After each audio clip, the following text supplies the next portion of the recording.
Where is the internet? This might sound like a stupid question your parents or grandparents might ask you when the Wi-Fi goes down.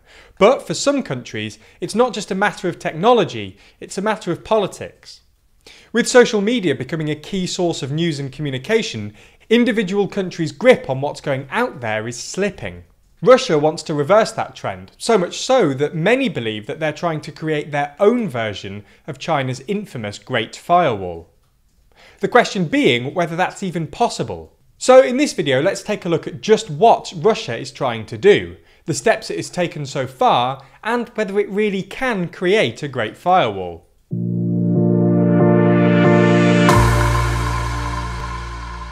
If you're lucky enough to live somewhere where the firewall doesn't block news outlets, then you can subscribe to TLDR to get all of the information and updates you could possibly need.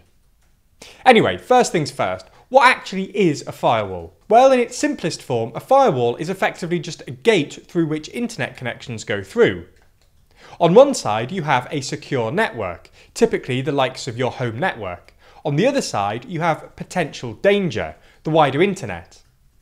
The firewall tries to keep threats from entering the secure network by monitoring connections to and from it, and filtering these connections based on established security policies. What Russia is attempting to do is set up its own de facto firewall. Rather than simply having a firewall between your home network and the wider web, it wants a firewall between Russia and the rest of the world.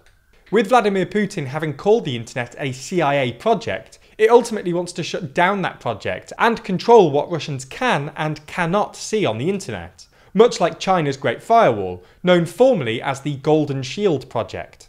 Russia's firewall is built on three interconnected prongs: the law and courts, companies, and the underlying technology itself.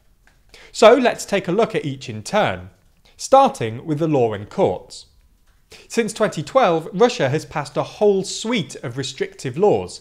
In 2012, it passed Federal Law 139FZ, creating an Internet Blacklist Registry, managed by the Roskomnadzor, formerly the Federal Service for Suspension in the sphere of telecom, information technologies and mass communication. If after a request from the agency, infringing content is not taken down within 24 hours, internet service providers are mandated to block access to the site until and unless the agency decrees otherwise.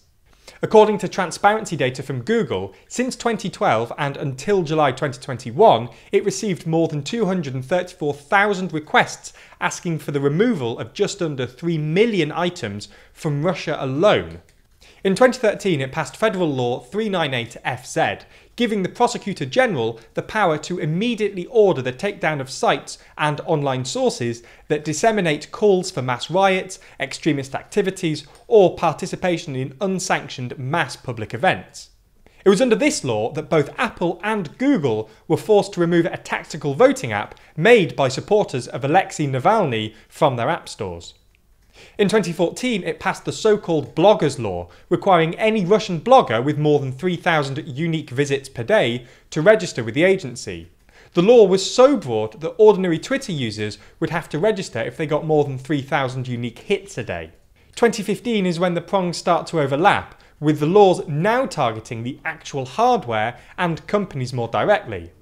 Federal Law 242FZ, passed in September 2015, requires that data about Russian citizens be stored and processed on servers physically within Russia.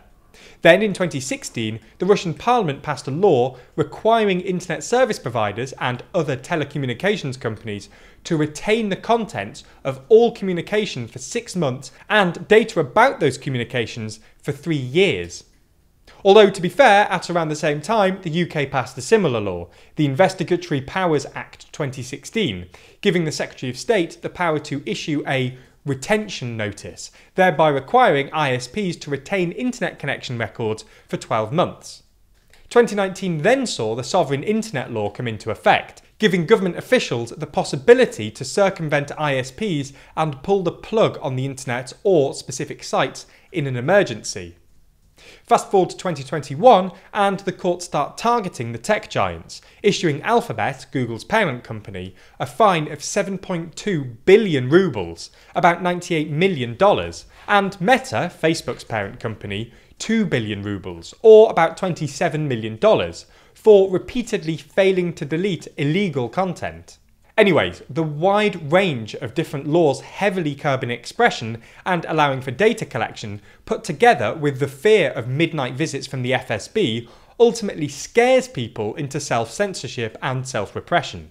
On the company-specific front, late last year, two subsidiaries of Gazprom, Russia's state gas company, Sogaz and Gazprom Media took over Russia's largest social media, immediately bringing a significant part of Russian internet under state control. Back in 2017, the head of the National Cybersecurity Centre in the UK wrote to all government departments warning against the use of Russian antivirus software due to concerns over national security and connections between Russian developers and the Kremlin.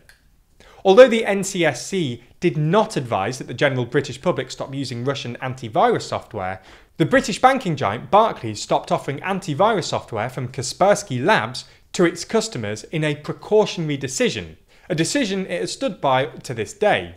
Kaspersky Labs rejected the letter back then, stressing that the Russian state had no access to the relevant data and that if it was ever asked by the Russian state to hand over the data, the company would move out of Russia.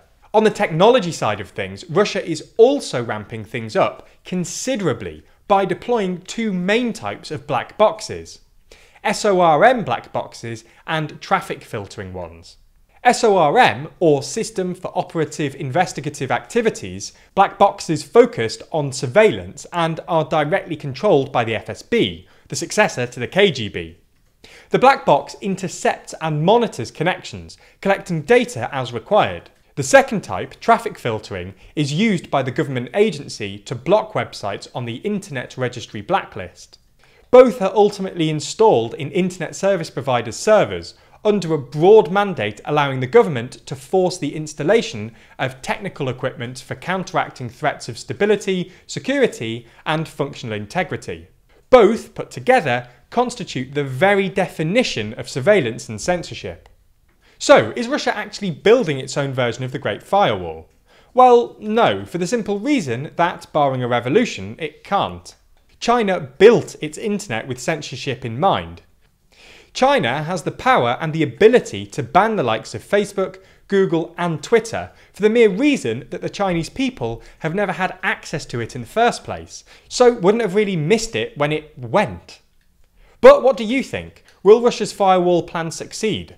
Are we going to see more countries following the path down digital authoritarianism? As always, let us know your thoughts in the comments down below. And as always, be sure to subscribe to the channel and hit the bell icon to be notified every time we release a video.